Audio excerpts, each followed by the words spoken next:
안녕하세요. 커피앤톡입니다.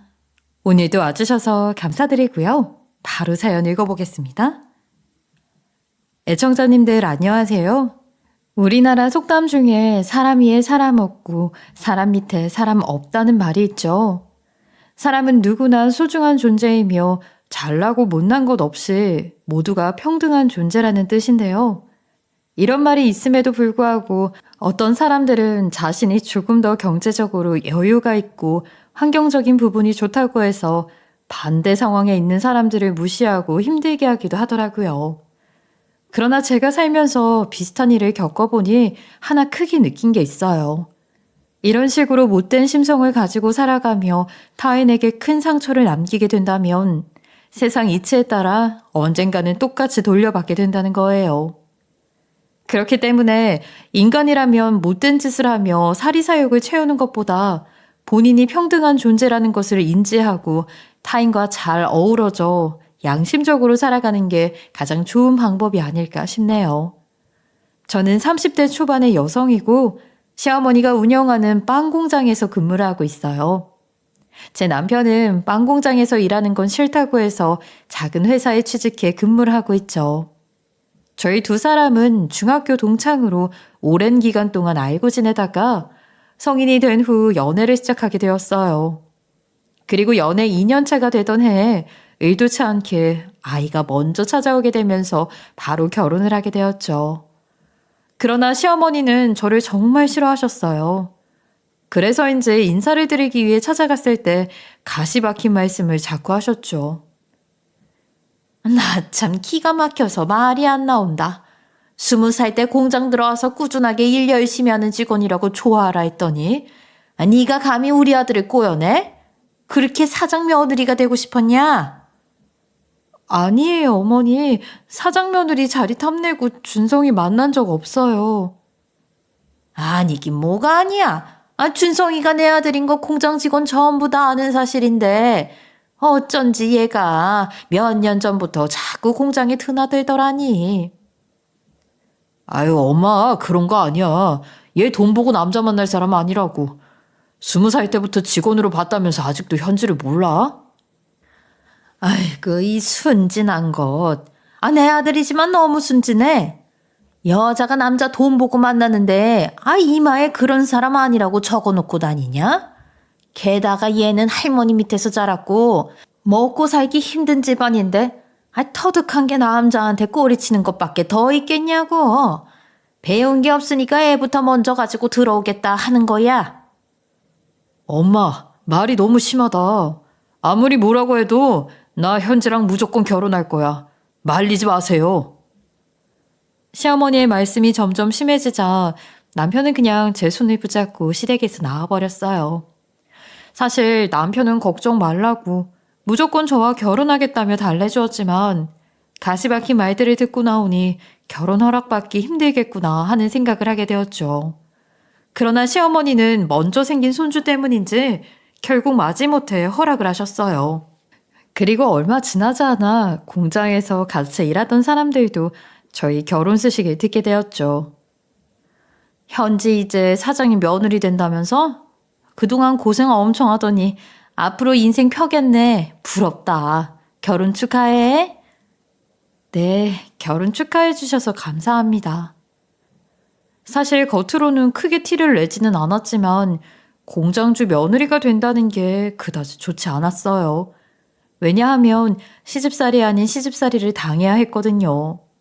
저는 결혼을 하고 신혼여행을 다녀온 이후부터 공장주 며느리라는 이유로 일찍 출근해서 가장 늦게 퇴근을 해야 했어요. 인건비를 아끼겠다며 사람을 한 명 자르고 그 사람의 몫까지 다 저한테 하라고 하셨죠. 게다가 저희 부부가 어린 나이에 결혼을 하다 보니 시어머니는 이를 악용하기 시작했어요. 어느 날 남편과 함께 퇴근을 하고 있었는데 시어머니가 집에 잠시 들렀다가 가라고 하시더군요. 무슨 일인가 싶었지만 무시할 수가 없어서 일단 남편과 함께 시댁에 찾아가게 되었어요. 그런데 시어머니는 저희 부부에게 이상한 말씀을 꺼내셨어요. 너희들 이른 나이에 결혼하기도 했고 이제 곧 애기도 나올 텐데 돈 관리 잘해야 하는 거 알고 있지? 뭐든지 아껴야 잘 사는 거야. 네, 어머니 알고 있어요. 나름대로 생활비 어떻게 쓸지 계획도 세워놨고 너무 걱정하지 않으셔도 될 것 같아요. 너는 벌써부터 돈 쓸 생각만 하니? 네? 그게 무슨... 아휴, 너 말하는 거 보니까 금방 집안 말아먹게 생겼네. 너희들 결혼도 했고 내가 맡아서 관리하고 있던 통장 준성이한테 되돌려주려고 했는데 아직 때가 아닌 것 같다. 예, 너도 앞으로 월급 내가 관리해주마. 네? 그게 무슨 말씀이세요? 월급을 어머니께서 관리하시겠다니요? 너무 기분 나쁘게 생각할 거 없어. 원래 처음에는 이렇게 어른들이 돈 관리해주는 거야. 앞으로 네 월급은 우리 준성이 통장에 넣어놓고 내가 관리해줄 테니까 그렇게 알고 있어라. 너는 일주일에 한 번씩 생활비 받아 쓰고 가계부도 써서 검사 맡아. 너무 황당해서 할 말을 잃어버렸어요. 사실 그날은 결혼하고 나서 첫 번째 월급이 들어오는 날이었어요. 그래서 그날 하루 종일 기분이 좋았죠. 그런데 시어머니가 이런 말도 안 되는 얘기를 하시니까 어떻게 해야 할지 모르겠더라고요. 거절을 하자니 결혼 초부터 밉상 며느리로 낙인 찍힐 것 같고 또 따르자니 앞으로의 인생이 피곤해질 것 같았죠. 남편이 옆에서 막아주기를 바랬지만 시어머니 말씀에 고개만 끄덕이고 있었어요. 결국 저는 시어머니 말씀대로 월급은 남편 통장에 들어가게 해놓고 일주일에 한 번씩 생활비를 받았으며 한 달에 한 번씩 가계부 검사를 받게 되었어요. 그렇게 저는 시댁에서 힘이 쭉 빠진 채로 나와 집으로 돌아가게 되었죠. 그리고 남편 앞에서 서운한 마음에 투덜댔어요. 여보, 아까 어머니 좀 막아주지. 앞으로 아기 태어나면 기저귀에 분유까지 돈 들어갈 일이 많은데 불편해서 어떻게 살아? 아유, 엄마도 다 생각이 있겠지. 너무 걱정하지 마. 매주 생활비 받아 쓴다고 해도 설마 손주가 태어나는데 조금 주고 말겠어? 알아서 넉넉하게 해주실 테니까 우리 그냥 엄마 말 따르자. 아무리 그래도 그렇지 가계부까지 작성해서 검사 받으라고 하시는데 앞으로는 돈 조금 쓰는 것도 눈치 보일 거야. 그냥 돈 관리 수업 받는다고 생각하자. 어차피 보험료랑 통신비 같이 고정적으로 들어가는 것들은 엄마가 직접 내주실 거고 우리 먹고 자고 생활하면서 들어가는 돈만 받아 쓰는 건데 무슨 큰 문제 있겠어? 남편은 성인이 된 후로 계속 시어머니에게 월급 통장을 맡기고 살아와서 그런지 전혀 문제가 될 게 없다는 식이었어요. 오히려 본인이 돈 관리를 안 하니까 스트레스 받을 게 없으니 좋다고 하더라고요. 그러나 남편과는 다르게 저는 불만이 정말 많았죠. 안 그래도 시어머니와의 사이가 불편하고 어려운데 생활비를 받아 쓰게 되면 하나하나 간섭을 하실 게 뻔하잖아요. 게다가 시어머니는 저에게 생활비를 받아 쓰라고 하는 것뿐만이 아니라 매주 주말마다 시댁에 와서 살림교육을 받으라고 하셨어요. 말만 살림교육이지 주말에 시댁에 찾아가면 온갖 살림을 제가 다 도맡아 해야 할 것 같은 불길한 느낌이 들었죠. 그러나 저는 시댁에서 가장 힘이 없는 사람이었고 결혼 생활을 유지하기 위해서는 그저 그 말을 따를 수밖에 없었어요. 하지만 일주일에 이틀뿐인 주말조차 마음대로 쉬지 못하게 되니 한숨만 푹푹 나오더군요. 그렇게 첫 월급날이 지나가게 되고 저는 본격적으로 시어머니에게 돈을 받게 되었어요. 그래도 여유롭게 먹고 살 만큼은 주실 줄 알았는데 막상 받아보니 쥐꼬리만큼 주시더군요. 처음에는 부족하다고 해볼까 싶었는데 당장 이야기하게 되면 괜히 큰 소리만 날 것 같아서 일단 상황을 지켜보기로 했어요. 덕분에 저희 부부는 먹고 사는 게 굉장히 빠듯했어요. 그리고 예상대로 저는 주말마다 시댁에 찾아가 온갖 살림을 도맡아야 했죠. 살림 교육이 목적이라고 하시더니 시어머니는 요리에 빨래까지 하라고 지시만 하고는 하루 종일 TV만 보셨어요. 초반에는 불만이 가득했지만 시어머니와 부딪히고 싶지 않았고 괜히 밉보이고 싶지 않아 참을 수밖에 없었어요. 그러나 저도 사람인지라 나중에는 한계가 오더군요. 그래서 남편에게 도움을 요청해 볼까 싶어서 저녁을 먹으면서 이야기를 살짝 꺼내봤어요. 여보, 매주 받는 생활비가 적어서 살림하기 쉽지 않고 주말 하루도 쉬지도 못해서 나 너무 힘든데 당신이 어머니께 살짝 말씀드려서 좀 도와주면 안 될까? 엄마가 우리 둘 일부러 힘들게 만드는 것도 아닌데 그냥 따르면 안 돼? 뭐 얼마나 됐다고 벌써부터 힘들다 투정을 부려. 하루도 못 쉬는데 당연히 힘들지. 그러니까 어머니께 잘 말씀드려서 좀 도와줘. 어차피 내가 끼어들어서 얘기한다고 해도 바뀌는 거 없어. 괜히 그런 얘기 꺼냈다가 상황 더 안 좋아지면 큰일이니까 그냥 당신이 참고 넘어가. 내 몸이 무쇠도 아니고 정말 너무한 거 아니야? 나 임신했어. 임신해서 몸도 무거운데 좀 도와줄 수도 있잖아. 부모님 돌아가시면 장남인 내가 엄마 공장 물려받게 되어 있어. 그러니까 괜히 일 복잡하게 만들어서 재산 빼앗기게 하지 말고 당신이 참자. 남편은 끝내 저를 도와주겠다는 말을 하지 않았어요. 결혼하고 보니까 시어머니가 능력이 좋으니 남편이 눈치를 많이 보는 듯 했죠. 그래서 제가 힘들다고 시어머니에게 얘기 좀 좋게 해서 상황을 바꿔달라고 부탁을 해도 남편은 오히려 제가 참고 넘기라며 타일렀어요. 왜냐하면 시어머니의 재산이 걸려 있었거든요. 남편은 괜히 시어머니에게 좋지 않은 소리를 꺼내다가 재산이 날아갈까 두려웠던 것 같았죠. 그러던 중 저는 고등학교 동창 모임에 있어 나갔던 적이 있어요. 아무래도 여자들이 모이면 줄곧 하는 얘기가 시댁 얘기, 남편 얘기밖에 없다 보니까 저도 분위기에 휩쓸려 제 사정을 털어놓게 되었죠.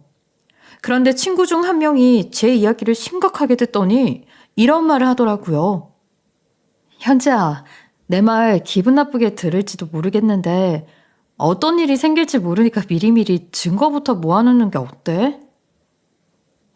그게 무슨 소리야? 어떤 일이 생길지 모른다니?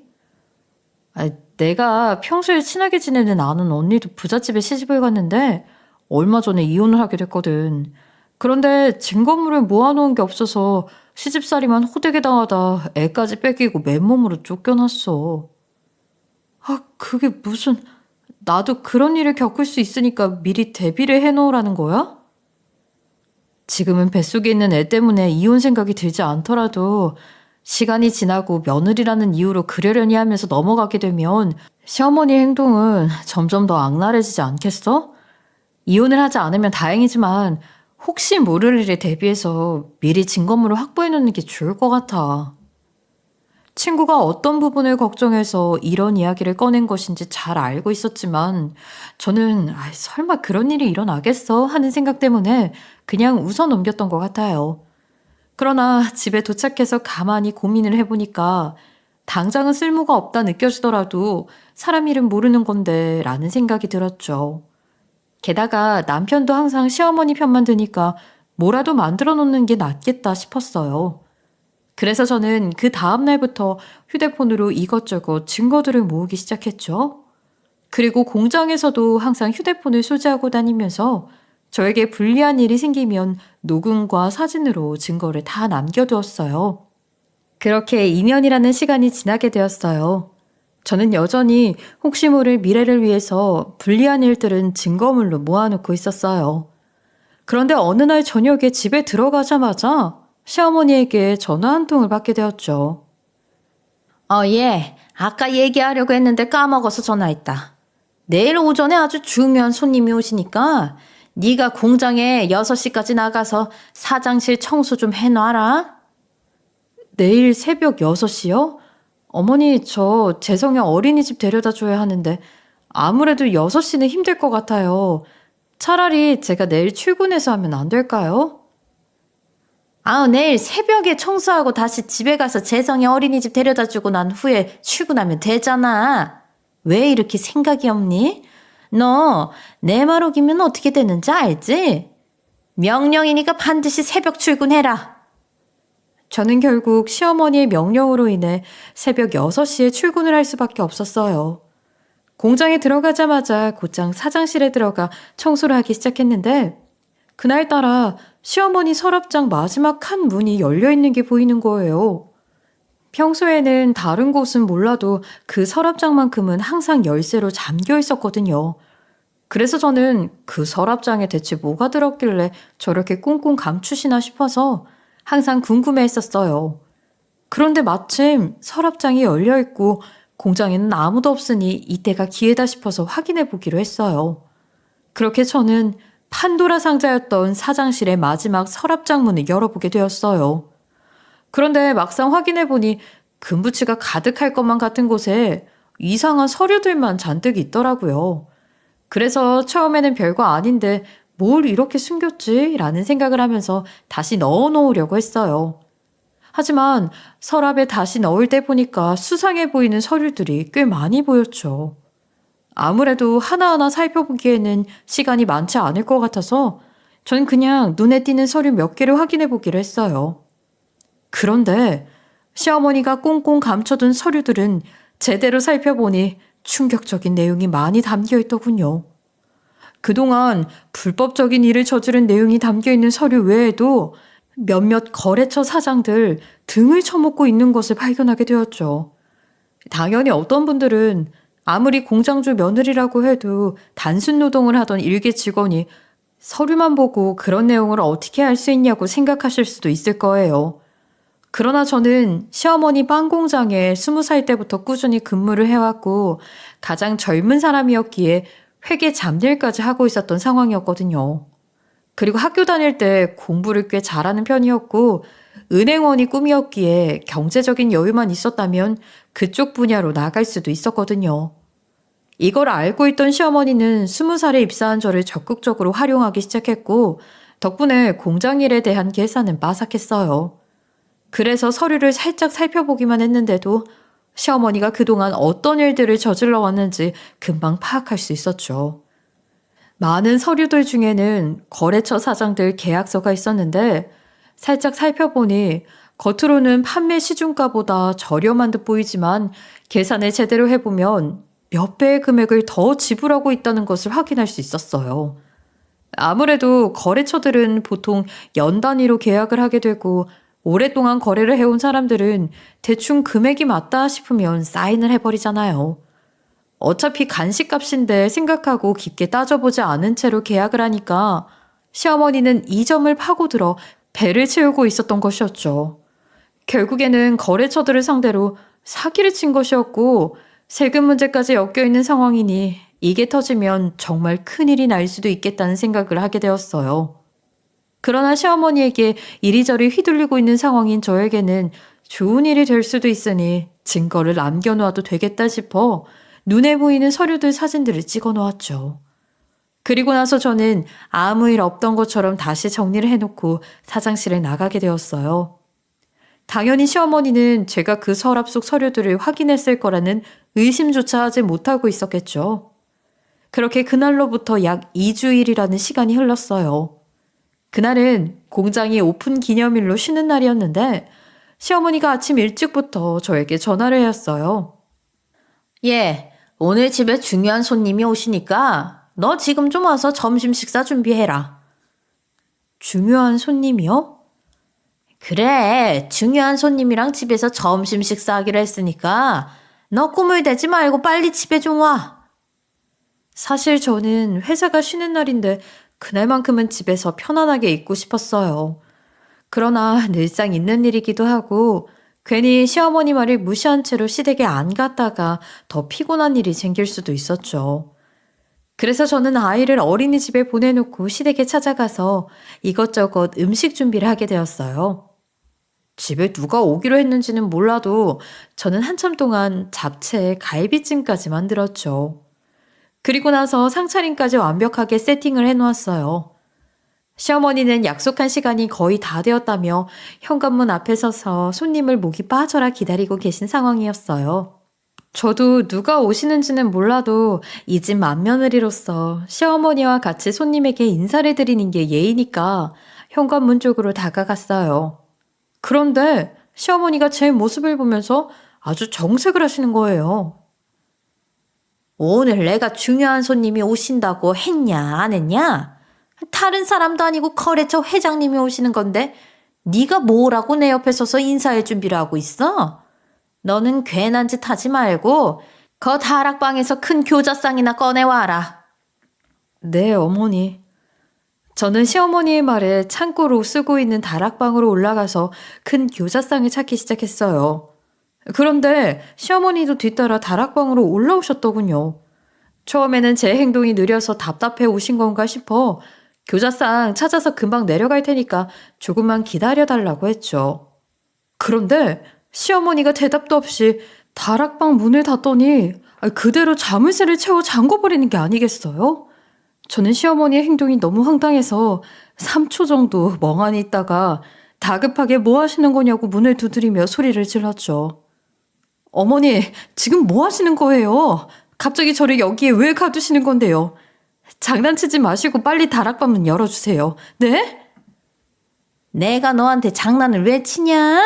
너 같은 애가 우리 집 며느리로 있다는 것을 보여주면 수준이 떨어져 보이니까 가둔 거야. 그러니까 너는 내가 문 열어줄 때까지 잠자코 가만히 있어.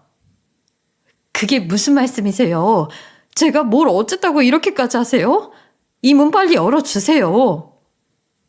일부러 가둔 건데 지금 열어주면 안 되지. 할머니 손에 자란 네가 중요한 거래처 회장님 앞에서 교양 없는 짓이라도 하면 어쩌냐? 원래 가정교육 제대로 못 받은 애들이 중요한 자리에서 크게 실수하는 거야. 괜히나 쪽팔리게 하지 말고 얌전히 찌그러져 있어. 어머니, 진짜 너무하세요. 빨리 이 문 열어주세요. 다시 한번 말하지만 우리 공장에서 가장 중요한 거래처 회장님이라 밉보이면 안 된다니까. 넌 거기서 기어 나오지 말고 있으라고. 기어 나오면 곧바로 초상 치를 줄 알아. 조용히 얌전하게만 있으면 회장님 가시는 대로 바로 문 열어줄게. 시어머니는 빨리 문 좀 열어달라는 저의 말을 싹 무시하고 다락방에서 내려가 버렸어요. 전 그렇게 창고로 쓰는 먼지 가득한 다락방에 갇히게 되었죠. 어이없는 상황에 억울해서 눈물만 흘려내리더군요. 제가 왜 할머니 손에 자랐다는 이유로 무시를 당하고 이런 곳에 갇혀 있어야 하는 것인지 화도 났어요. 하지만 저는 일단 나가는 게 우선이라고 생각해서 어떻게든 다락방에서 벗어나 보려고 안간힘을 썼어요. 처음에는 자물쇠로 문이 잠겼으니 다락방에 조그맣게 나 있는 창문으로 넘어가 볼까 생각을 해보았는데 아무리 2층 전원주택이라고 해도 다락방이라 3층 높이나 다름없으니 뛰어내리면 큰일이 날 것 같았죠. 게다가 현실적으로 아주 몸집이 작은 여자도 넘어갈 수 있는 수준의 창문이 아니었어요. 결국 다락방에서 나갈 수 있는 방법은 문을 이용하는 것밖에 없었죠. 그래서 저는 다락방 문 앞으로 다가가 힘차게 앞뒤로 흔들었어요.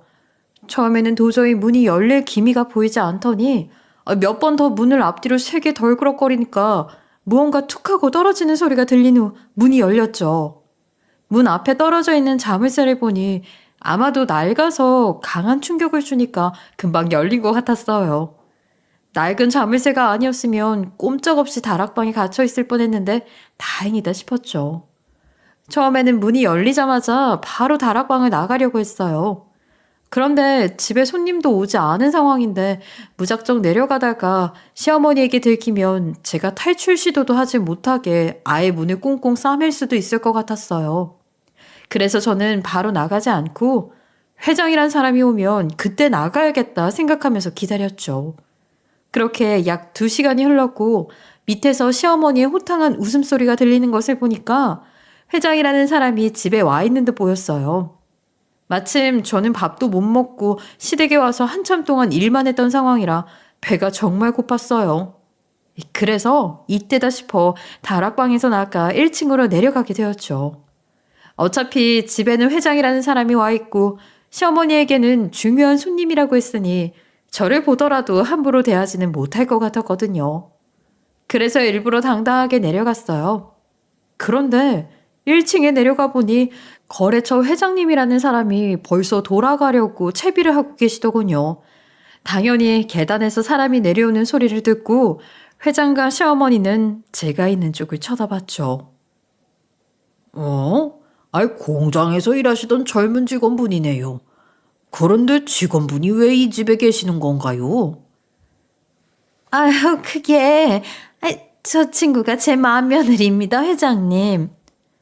시어머니는 제 모습을 보면서 입모양으로 내려오지 말라니까 라는 말을 하면서 무서운 표정을 지었어요. 그리고는 직원이 왜 집에 있냐는 회장의 질문에 며느리라고 이실 짓고 했죠. 아이, 박 사장님 공장에 며느님이 근무 중이셨군요. 옆에 든든한 지원군이 계셔서 참 좋으시겠어요. 그나저나 며느님이 집에 계신 줄 알았다면 같이 식사하자고 말씀드렸을 텐데요. 아이, 저 때문에 괜히 고생만 하신 건 아닌가 싶네요. 아유, 저야 며느리가 공장에서 같이 일을 해주니 든든하죠. 식사를 하면서 회장님과 일 얘기가 나올 수도 있을 것 같아서 방에 잠시 들어가 있으라고 제가 부탁했어요. 아마 집안이 조용해지니 며느리가 회장님이 가신 줄 알고 나왔나 보네요. 그러셨군요. 그럼 저는 이만 돌아가 볼 테니 편하게 쉬세요. 며느님도 다음에 봬요. 그렇게 회장님은 뒤돌아 현관문 밖으로 나가려고 했어요. 그런데 회장님이 밖으로 나가면서 계단 쪽을 지나치려다가 제가 하고 있는 목걸이를 흘금 쳐다보더니 그 자리에 멈춰서는 거예요. 그리고는 이상하게 제 목걸이를 빤히 쳐다보았죠. 저는 갑자기 왜 그러나 싶었어요. 시어머니도 회장님의 갑작스러운 행동에 당황했는지 앞으로 다가가 왜 그러시냐고 묻더라고요. 그러나 회장님은 시어머니의 질문에 답을 하지 않고 제 앞으로 성큼성큼 다가왔죠. 그리고 제 앞에 손을 내밀었어요. 실례인 줄은 알지만 하고 계시는 목걸이를 좀 볼 수 있을까요? 네? 제 목걸이를요? 저는 갑작스러운 일에 의아했지만 일단 목걸이를 빼서 회장님 손에 올려놓았죠. 그랬더니 회장님은 그 목걸이가 닳도록 한참을 살펴보더군요. 그 모습을 보고 시어머니도 이상함을 느꼈나 봐요. 굉장히 불안해하면서 혹시 제가 실수를 한 게 있는 거냐고, 그렇다면 본인이 대신 사과하겠다는 말도 안 되는 이야기를 늘어놓았죠. 그러나 회장님은 대답 없이 저에게 이것저것 질문을 하기 시작했어요. 혹시 이 목걸이 어디서 났어요? 그 목걸이는 저희 친정엄마가 돌아가실 때 유품으로 남겨주신 건데요. 무슨 일 때문에 그러세요? 혹시 어머니 성함이 이장미가 맞나요? 네, 이 장미 맞아요. 그런데 어떻게 회장님이 돌아가신 저희 엄마를 아시나요? 아이 참, 이런 우연이 다 있는지 그렇게 보고 싶었는데 저기 놀라지 말고 들어요. 믿기지 않겠지만 아마도 제가 그쪽 아버지인 것 같습니다. 저는 말도 안 되는 이야기의 황당함을 감추지 못했죠. 왜냐하면 할머니께서 항상 친정아버지가 일찍 돌아가셔서 이미 이 세상 사람이 아니라는 말씀을 하셨거든요. 시어머니께서는 예상치 못한 이야기에 많이 놀랐는지 입을 다물지 못하더라고요. 저도 도저히 믿기지가 않아서 회장님에게 따지듯이 물었어요. 그게 대체 무슨 말씀이세요? 저희 할머니께서 친정아버지는 이미 돌아가셨다고 하셨어요. 이 목걸이가 세상에 하나만 있는 것도 아니고 회장님이 분명 착각하신 걸 거예요. 아니요, 확실해요. 할머님이 왜 그렇게 말씀을 하셨는지는 모르겠지만 이 목걸이 장미랑 같이 디자인해서 주문 제작으로 맞춘 거예요. 그리고 저희 둘은 결혼 약속까지 한 사이였고요. 네? 저희 엄마랑 결혼 약속을 하신 사이라고요? 예, 결혼 약속은 했는데 부모님의 반대가 너무 심해서 결국 헤어질 수밖에 없었어요. 그리고 나서 소식이 끊겼다가 친구를 통해서 장미가 세상을 떠났다는 소식을 듣게 되었죠. 엄마가 돌아가셨다는 소식을 들었다면서 장례식에는 왜 안 오셨는데요? 오셨으면 제가 어렴풋이라도 기억을 했을 텐데. 소식을 듣고 당장이라도 장례식장에 달려가려고 했지만 그 일이 있고 제가 찾아가면 괜히 민폐가 될 것 같아 결국 조의금만 사람 손에 들려보냈어요. 그러면서 저에게 딸이 있다는 것을 알게 되었죠. 저희 엄마 돌아가신 지 15년 됐어요. 돈도 많으신 분이 장례식 때 딸이 있다는 것을 알았는데 지금까지 눈앞에 있는데도 못 알아봤다는 게 말이 되나요? 마음 같아서는 바로 딸을 찾아 제가 아빠라는 것을 알리고 싶었죠. 그러나 염치가 너무 없어서 그동안 딸 소식을 알아보지도 못하고 있었어요. 그래서 어디선가 잘 살고 있었겠지 했는데 이렇게 이런 자리에서 우연히 만나게 될 줄은 전혀 몰랐네요. 회장님은 이 말을 끝으로 오열을 하면서 저를 끌어안았어요. 시어머니는 한동안 이리저리 눈치만 살피다가 도저히 안 되겠다 싶었는지 억지로 눈물을 찔끔 흘리는 척을 하면서 축하한다는 이야기를 하더군요. 아이고, 어떻게 이런 식으로 아버지를 찾을 수 있는지. 축하한다, 우리 며느리. 회장님도 꿈에만 그리던 딸을 찾게 되어서 기쁘시겠어요. 핏줄은 서로 당긴다는데, 그 말이 정말 맞나 보네요. 그러게요. 박 사장님 며느님이 제 딸이었을 줄이야. 오늘 딸을 찾게 되려고 이 집에 초대받게 온 게 아닐까 싶네요. 사실 저희 며느리가 그동안 할머니 밑에서 고생을 많이 하며 살았는데 이렇게라도 아버지를 찾게 되는 모습을 보니까 저도 기뻐서 눈물이 다 나오네요. 언제는 수준이 떨어진다면서 다락방에 자물쇠까지 채워 가두더니 이제 와서 태도가 180도 돌변하는 게 정말 어이가 없었어요. 이후 저는 회장님의 권유에 따라서 유전자 검사를 받게 되었어요. 그리고 제가 회장님의 친딸이라는 것을 검사를 통해 확인할 수 있었죠. 죽은 줄로만 알았던 아버지를 찾게 되자 저는 눈물이 계속 흘러내리더군요. 아버지께서도 지금 이 순간이 마치 꿈인 것 같다면서 한참을 껴안고 꺼이꺼이 우셨어요. 아버지를 찾게 된 후 저는 하늘에 계신 엄마가 매일 힘들게 살아가고 있는 제가 너무 안쓰럽고 가여워서 일부러 만날 수 있는 이런 자리를 만들어준 게 아닐까 하는 생각이 들었던 것 같아요. 그렇게 저는 아버지와 껴안고 한참 동안 눈물을 흘리다가 자리를 옮겨 이런저런 이야기를 나누게 되었어요. 그런데 아버지가 갑자기 시어머니 이야기를 꺼내셨죠. 내 딸이 박 사장님 며느리로 있다니 다시 생각해도 정말 놀랍다. 이런 게 인연이라고 하는 건가 봐. 그나저나 공장 오며 가며 우리 딸 많이 마주쳤는데 하루라도 빨리 알아봤으면 좋았을 것을. 매번 두꺼운 점퍼 아니면 위생복을 입고 다니니까 목걸이를 알아볼 새가 없었네. 저는 아버지가 살아계신 줄도 모르고 있었는데요, 뭘. 우리가 이렇게 다시 만나려고 오래 계약을 유지했나 보다. 그래도 박 사장님이 천사처럼 좋으신 분이라서 크게 걱정은 안 되네. 아무래도 아버지는 시어머니에 대해 좋게 생각하고 계신 듯 보였죠. 그래서 실체를 알려드려야 하나 생각을 했었는데 만나자마자 그런 이야기를 꺼내는 게 맞나 싶어서 그냥 웃어 넘겼어요. 그렇게 저는 아버지와 함께 저녁 식사까지 마친 후 집으로 돌아가게 되었죠. 그런데 시어머니가 저희 집에 와서 남편과 함께 있더군요.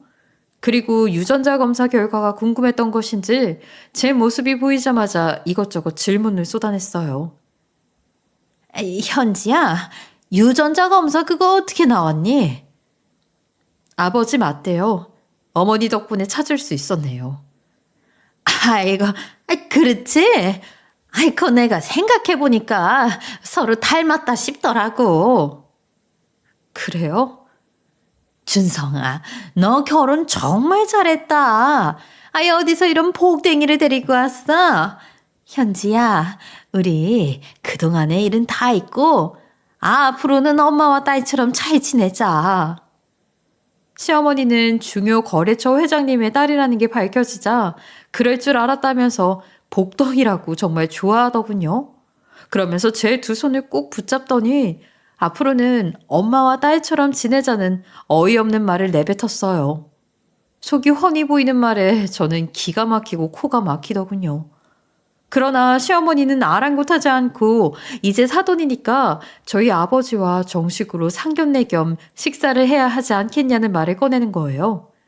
마음 같아서는 당장 내 집에서 나가라고 난리를 치고 싶었지만 생각을 해보니 그때가 시어머니의 실체를 제대로 알릴 수 있는 기회가 아닐까 싶었어요. 그래서 알겠다고 아버지께 말씀을 드리겠다 했어요. 그랬더니 시어머니는 아주 신이 나는지 콧노래까지 흥얼거리며 식당에는 본인이 예약하겠다고 하면서 집을 나가더라고요. 그렇게 일주일이라는 시간이 지나게 되었어요. 예정대로 온 식구들이 시어머니가 예약한 고급 한식당에서 모여 식사를 하게 되었죠. 시어머니와 아버지는 만나자마자 이런저런 이야기를 나누기 시작했어요. 회장님과 사돈이 될 줄은 몰랐는데, 아이, 무슨 영광입니다. 사실, 저희 며느리가 할머니 손에 고생하며 자랐다고 해서, 제가 많이 안쓰러워했거든요. 그래도 이렇게 아버지를 찾았으니 정말 다행이라고 생각하고 있습니다. 아이, 박 사장님께서 저희 딸을 아껴주시는 것 같아 감사할 따름이죠. 그리고 천사 같은 분이 저희 딸 시어머니라고 하셔서 안심이 되네요. 앞으로 잘 부탁드립니다. 무슨 말만 들으면 시어머니가 그동안 저를 애지중지하면서 지낸 줄 알 거예요. 당사자인 저를 앞에 두고 그런 거짓말을 아무렇지 않게 내뱉는 모습을 보니까 어이가 없었죠. 저는 이쯤 했으면 됐다 싶어서 가지고 있는 증거들을 내놓고 시어머니의 실체를 폭로하기로 했어요. 저 말씀 나누시는 중에 죄송하지만 모두 모여있을 때 보여드릴 게 있어요. 저는 온 식구들 앞에서 시어머니가 그동안 숨겨온 서류들을 상에 올려놓았죠. 처음에는 다들 이게 뭔데 그러냐면서 심각하게 받아들이지 않았어요. 그러나 서류를 자세히 확인한 식구들은 표정이 점점 굳어졌죠. 당연히 아버지도 제가 올려놓은 서류들을 하나씩 확인하시더니 정색을 하셨어요. 그러나 저는 굴하지 않고 시어머니가 저에게 해왔던 행동들을 폭로했죠. 그러면서 이게 다 뭐냐고 묻는 남편에게 이혼 통보까지 했어요. 당신 이게 다 뭐야? 이 서류들 대체 어디서 났어? 내가 어디서 가져왔는지는 알 거 없고 나는 더 이상 이런 비양심적인 집안에서 살고 싶지 않으니까 우리 그냥 이혼하자. 우리 아들은 엄마인 내가 키울 테니까 그렇게 알고 있어. 박 사장님, 이게 다 뭡니까? 지금까지 거래처 사장들 등골 빼먹으면서 호요식 하셨습니까? 정말 실망이네요. 그리고 할머니 손에 자랐다는 이유로 감히 제 딸한테 그딴 짓을 해요? 사돈, 제가 어리석었습니다. 한 번만 용서해 주세요. 현지야, 내가 잘못했다. 지금 이 일이 용서할 수 있다고 생각하십니까? 이건 사기예요, 사기. 증거물도 있겠다. 저는 당장 사기 계약으로 고소할 겁니다. 현지야, 이 못된 사람들이랑 있지 말고 애비랑 나가자. 이 모든 사실을 알게 된 후 아버지는 노발대발 난리가 났죠. 당연히 시어머니는 안절부절 못하면서 황급히 다리를 붙들고 잘못했다 빌었어요. 그러나 아버지는 매달려 있는 시어머니를 쳐낸 후 제 손을 붙잡고 밖으로 나가셨죠. 그러나 남편은 저희 부녀 뒤를 쫓아왔어요. 여보, 아무리 그래도 이혼은 너무한 거 아니야? 나는 잘못한 게 없잖아. 잘못한 게 없다고? 박 사장이 내 딸한테 그딴 못된 짓을 하는데 이서방 자네는 뭐 했나? 남편의 역할을 하기는 했나? 아버지의 말에 남편은 꿀먹은 벙어리처럼 말을 제대로 이어가지 못했죠. 그러자 아버지는 그런 못된 사기꾼과 사돈으로 엮여 있을 생각이 조금도 없으니 시어머니와 평생 인연을 끊을 게 아니면 그냥 이혼하라고 단호하게 말씀하셨어요. 결국 남편은 시어머니와 인연을 끊는 쪽을 선택하게 되었죠. 그렇게 다음 날이 된 후 아버지는 시어머니를 고소하게 되었고 계약도 물론 철회했어요. 당연히 큰 고객인데다가 고소까지 당하게 되니까 시어머니의 공장은 곧장 휘청했죠. 시어머니는 공장이 문을 닫을 위기에 처하자 몇 번이나 저를 찾아 빌었어요. 현지야, 잘못했다. 내가 이렇게 무릎 꿇고 빌게. 지금 내가 사기죄로 고소를 당한 걸 알고 다른 거래처들도 소송하겠다고 아주 난리야. 그러니까 나 좀 도와주면 안 될까? 회장님에게 고소 추하 좀 해달라고 해줘. 제가 왜요? 그동안 어머니가 저한테 한 짓만 생각해도 우라가 치밀어 오는데 하다 저희 아버지를 대상으로 사기까지 치셨잖아요. 죄를 지었으면 벌을 받는 게 당연한 거예요. 저는 제 앞에 무릎을 꿇고 울며불며 살려달라고 비는 시어머니를 무시했어요. 당연히 아버지는 계속 고소 절차를 이어갔고 몇 달 후 재판에서 승소를 하게 되었죠. 그리고 이 소식이 전해지자 다른 거래처들도 시어머니를 고소한 듯 보였어요. 그로 인해 모든 고객들은 계약 철회를 하게 되었고 결국 공장 문을 닫을 수밖에 없었죠. 나중에 소식을 들어보니 시어머니는 사기죄에 대한 처벌을 받아야 했고 세금 문제가 엮여 있어서 벌금도 왕창 내야 했으며 피해 보상까지 하게 되었다고 하더군요. 덕분에 시어머니가 가지고 있던 집과 기증품을 모두 팔아서 벌금과 피해 보상 일부를 해결했고 나머지를 해결하기 위해 사채를 쓴 듯 보였어요. 그리고 몇 달이 지난 지금은 반지하방에 살면서 사채빚을 갚기 위해 식당 아줌마로 일을 하고 있다고 하더군요. 하지만 반대로 저는 아버지의 도움을 받아 회사에 들어가게 되었고 월급을 많이 받으며 편안하게 지내고 있어요. 사실 아버지에게 배다른 여동생이 한 명 있기는 하지만 아버지의 경영 철학 중 하나가 바로 가족 승계는 하지 않는다는 것이었어요. 그래서 저는 배다른 동생과 큰 문제 없이 잘 지내고 있어요. 게다가 배다른 여동생은 성격이 참 좋아서 그런지 저희 아들을 보자마자 사랑에 빠져서 아주 좋은 이모가 되어주고 있답니다. 그리고 남편도 여전히 그날 이후로 시어머니와 인연을 끊은 채 성실하게 회사 잘 다니면서 살고 있죠.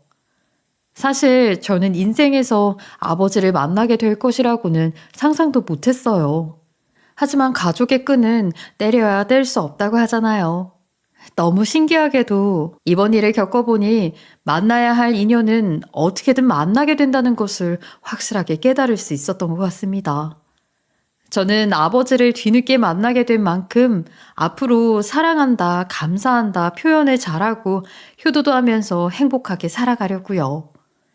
애청자님들께서도 이번 기회에 소중한 분들에게 감사한다, 사랑한다 표현해 보시면 어떨까요? 제가 오랫동안 산 건 아니지만 여태 살아보니 주변 사람에게 표현을 잘하는 것만큼 중요한 일은 없는 것 같더라고요. 저의 긴 글 들어주셔서 감사하고요. 앞으로도 행복하시길 바랄게요. 지금까지 커피앤톡이었습니다. 오늘도 끝까지 함께 해주셔서 감사하고요. 다음 영상으로 또 찾아뵙겠습니다.